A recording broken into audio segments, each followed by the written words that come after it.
ខ្មែរការពារទឹកដីមិនខ្លាចសង្ស័យបាត់បង់សង្ខារធាតុទឹកជូនគ្រួសារស្មោះស្នេហាជាតិទឹកដីប្រទេសមានសន្តិភាពខ្មែរសាមគ្គីខ្មែរប្រដៃទឹកជួមមុខមានវិន័យការពារព្រំដីជាតិខេមរាទឹកខ្មែរប្រកែក្លាហានជាពូជសំដានសំសង់អង្គរ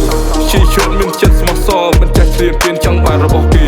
ចោលសៀមលុបយើងច្រើនណាស់ទឹកដីប្រាសាទសម្បត្តិគេវប្បធម៌ក៏វាលួចដែរចំឡងពីខ្មែរសឹងតែគ្រប់យ៉ាងសៀមជាសាសសរសៃវសាទសំដីបំភ័យតែរឿងពិតកុហកខ្លួនឯងមួយជីវិតថាដីខ្មែរជារបស់វាកុហកដល់កូនដល់ចៅមករៀនក្មេងឲ្យធ្វើមា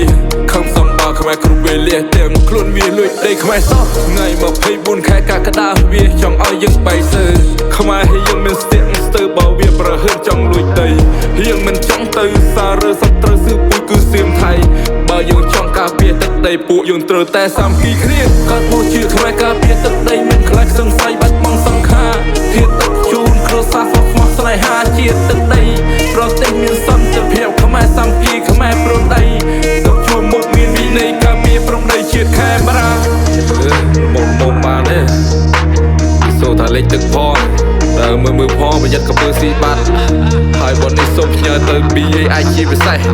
ដល់ណាដល់ណីហើយកំពើស៊ីបាត់ឲ្យដឹងក្នុងពេលថ្មីបន្ទាប់ពីរឿងបាត់បើកចោលស្ងប់ចោលសៀមអប្រៃ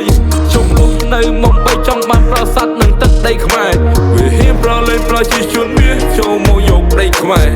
រឿងមិនទាន់ចប់ទេបងប្អូនខ្មែរយើងកុំទុកចិត្តវារឿងបាត់បន្លាលុះនឹងរឿងឡានដើអាច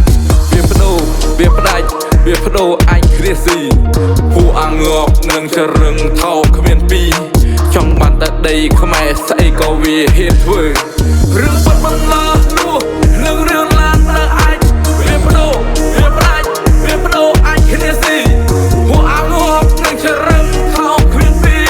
ចង់បានតែដីខ្មែរស្អីក៏វាហ៊ានធ្វើអរគុណទៅដល់បងកងទ័ពនៅតាមព្រំដែនប្រឹងប្រែងការពារយកថ្ងៃក្រុងវេលាគ្មានពេលសម្រាប់ដៃស្បៀងអាហារលោកខំបដូរជីវីជូនជនរួមជាតិនោះ